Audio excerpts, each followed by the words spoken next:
आज भारत को आजाद होने के 7 दशक गुजर जाने के बाद भी हमारे देश से अंग्रेज तो चले गए, अंग्रेजी राज सत्ताएं चली गई, सत्ता का हस्तांतरण गोरे अंग्रेजों से भारत के काले अंग्रेजों को प्राप्त हो गया, लेकिन आज भी भारत से अंग्रेजियत नहीं गई। जब भारत आजाद हुआ और कई गरम दल के नेताओं ने कहा कि अब अंग्रेज तो चले गए, अंग्रेजी को भी निकाल करके फेंक देना चाहिए, तो इस देश के नरम दल के नेता बोले अंग्रेजी को छोड़ने की क्या आवश्यकता है, हम अंग्रेजी में अपनी शासन प्रशासन की, न्यायपालिका की, राजनीति की, पार्लियामेंट्री की सारी व्यवस्थाएं अंग्रेजी में चलाते हैं, इसमें तो कोई दिक्कत नहीं है। तो गरम दल और नरम दल के लोगों में इसमें जब विवाद हो गया तो बीच का रास्ता निकाला गया और संविधान के अनुच्छेद 343 और 344 में यह नियम बना दिया गया कि देश की आजादी से यानी कि संविधान लागू होने के 15 साल तक व्यवस्थाएं अंग्रेजी में चलेंगी, यानी कि 26 जनवरी 1950 से लेकर के 26 जनवरी 1965 तक हम सारी व्यवस्थाएं अंग्रेजी में करेंगे,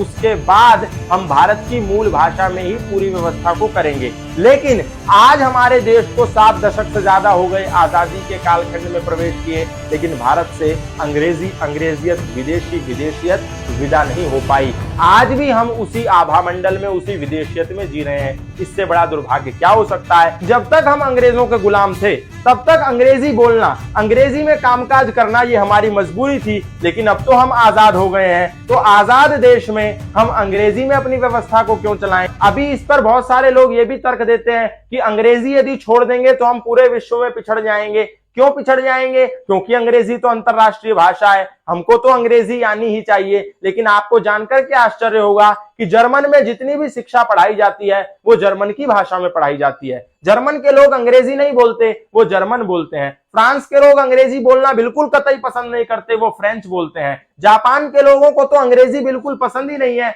वो तो जापानीज बोलते हैं। चाइना के लोग तो अंग्रेजी को देखते भी नहीं, बोलना भी नहीं चाहते, वो अपनी भाषा को बोलते हैं। लेकिन बावजूद इसके हम कहते हैं कि अंग्रेजी अंतरराष्ट्रीय भाषा है। दुनिया के इतने विकासशील जो देश हैं वो सारी व्यवस्था, काज काम अपनी भाषा में कर रहे हैं, लेकिन हम अंग्रेजों की अंग्रेजियत को अपने कांधे पर आज भी ढो करके चल रहे हैं। इस पर हमको गंभीर रूप से विचार करना चाहिए और अपने नौजवानों को हिंदी की तरफ, संस्कृत की तरफ लेकर के जाना चाहिए। हमारे नौजवानों के मनों में ये इंजेक्शन लगाया गया कि तुम्हारी संस्कृत तो दुनिया की सबसे पिछड़ी भाषा है, यदि तुम हिंदी बोलते हो तो तुम तो सबसे आउटडेटेड हो। आज हमारे भारत के अंदर लोगों ने स्टैंडर्ड का पैरामीटर अंग्रेजी भाषा बोलने को बना लिया है। मतलब यदि तुम अंग्रेजी बोलते हो तो तुम बहुत सभ्य हो, लेकिन यदि तुम हिंदी बोलते हो तो तुम एक गंवार हो। ऐसा नैरेटिव हमारे समाज में चालू कर दिया है। हमको इस भेड़िया धसान से बाहर निकलना है और इस कुरीति को खत्म करके